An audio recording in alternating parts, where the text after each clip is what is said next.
Red Faction series was born out of an enticing gimmick, the ability to blast away any obstacles impeding your path.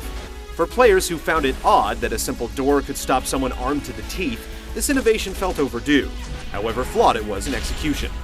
The series is back, with Red Faction Guerilla, this time set in an open-world sandbox. Does the free-roaming environment give this long-dormant series a new lease on life, or are its gimmicks just as transparent as ever?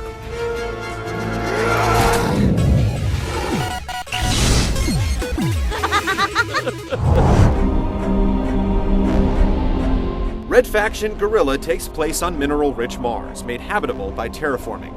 You play as Alec Mason, a stoic miner looking for a fresh start and an honest living on the Red Planet. Shortly after he arrives, of course, he gets his reason to fight.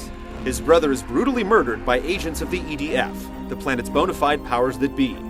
They're also running the place like a forced labor colony. The insurgent Red Faction gives him sanctuary and inspires him to take his sledgehammer to the EDF's foundations, both literally and figuratively. He said I was Red Faction. Like it or not, Mason, you are now. Barring a few scant cinematics, Guerrilla's story unfolds mainly via in-game radio. Mason, we need your help. As a result, you barely get a chance to get to know the game's supporting cast. After they're introduced to you, your only contact with them comes when they're barking orders during story missions. As such, when bad things happen to them, it's hard to give a crap. Ditto when they drop momentous revelations on you. The fact that the game lacks any real fleshed-out villains doesn't help either. On the plus side, there's a good chance you won't end up caring much about why you're blowing up everything in sight.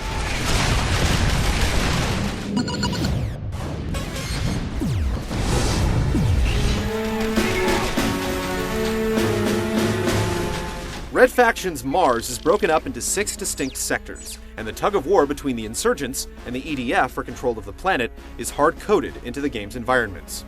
Every time you destroy a bit of EDF property, their control over a sector diminishes a bit. Your goal in each sector is to erase their presence entirely, which allows the insurgent colonists to set up shop. How you go about this is up to you. Freeform destruction is what Guerrilla does best, and its structure caters well to this playstyle.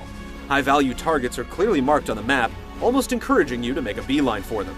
These key structures are the linchpins of the EDF's infrastructure, and taking one down will result in a big hit to their control of a sector.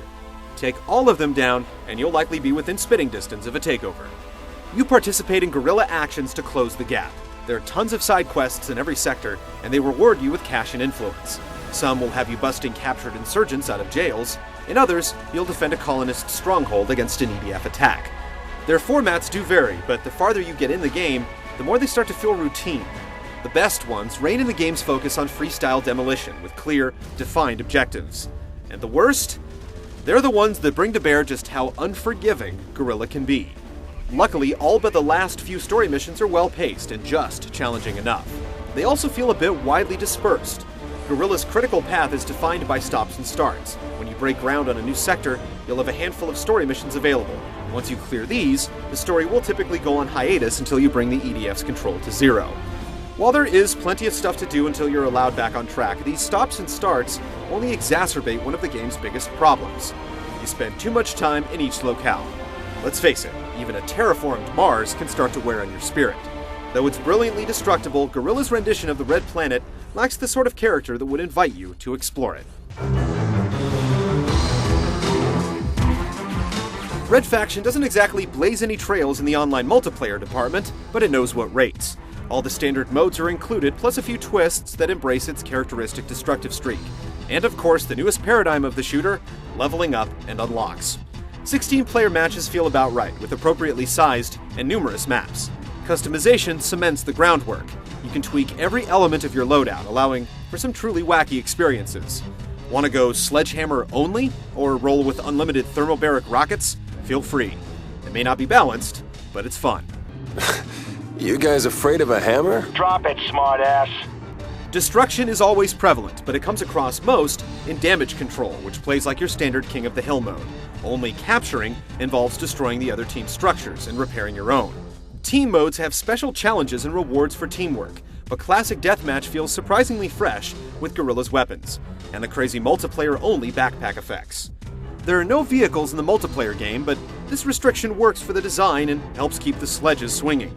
There's also a hot seat multiplayer option where it's all about destroying as much as possible, but it's not as engaging as it is in single player.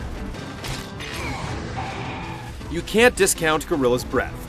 Its lengthy campaign will take you a good 12 to 15 hours to get through, and there's quite a bit to the multiplayer game. It's just a shame that its world simply is not that memorable. Forget the propaganda.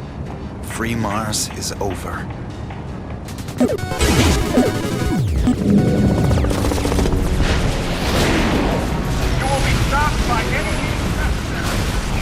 Guerrilla is all about wrecking shop on a planetary scale, and it gives you some pretty effective tools to achieve this, the most efficient of which are often the least flashy. Take Martian semis and trash haulers. What a handful of remote charges can't achieve, 18 tons of steel hurtling at 60 miles per hour most certainly will.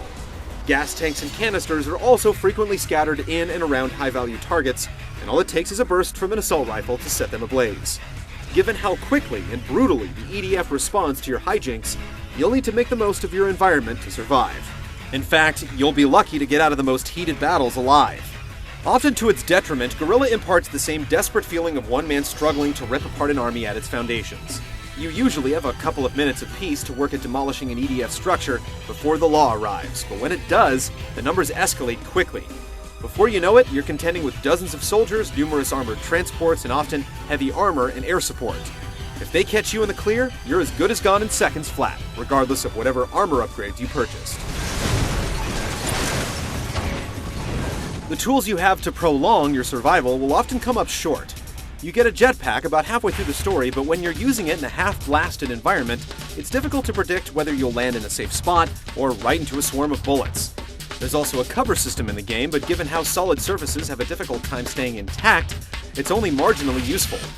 Friendly forces can help bear the grunt of an EDF response, but they're only really effective in large numbers. Since this involves raising their morale by reducing EDF influence in a given sector, you won't have much help when you need it most. Yeah, that's gonna hurt the resale. When it comes down to it, the best guarantee of safety is a potent weapon. As you get deeper into the game, you'll have the opportunity to purchase some nasty hardware, and these, more than anything else, can help turn the tide in your favor. A fully upgraded nano rifle can zap pretty much anything out of existence with a few well-placed shots, and once you're able to purchase some thermobaric rockets, you might just feel ready for a showdown with the worst your oppressors can throw at you. What's going on, Mason? Make no mistake, Red Faction Guerrilla is a butt kicker. Maybe the point was to make you feel like a fragile, puny man staring Goliath in the maw. In any case, don't feel ashamed if you have to tune the difficulty down for a particularly brutal mission. In fact, if you manage to finish the last one without doing so, then kudos to you.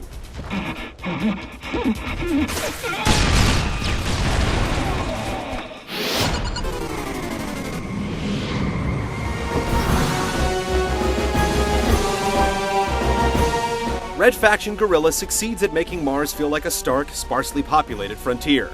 Despite its lack of character, you'll occasionally spot some lovely vistas off in the distance that will transport you to an otherworldly place. Every now and then the music will contribute to this when the swelling orchestras give way to an eerie ambient track.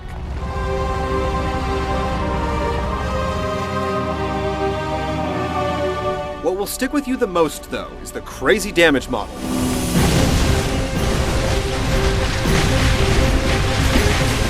Most of the time it works stupendously. Watching the environment snap, crackle, pop, and collapse like a house of cards feels great. Every now and then, though, you'll witness something quite funky, like a demolished smokestack held upright by a single stubborn strip of plumbing attached to its side. Evidently, even the most comprehensive damage modeling system will show its seams every now and then. It bears repeating, though. Red Faction Guerilla is all about environmental devastation, and in this area, it's in a class of its own.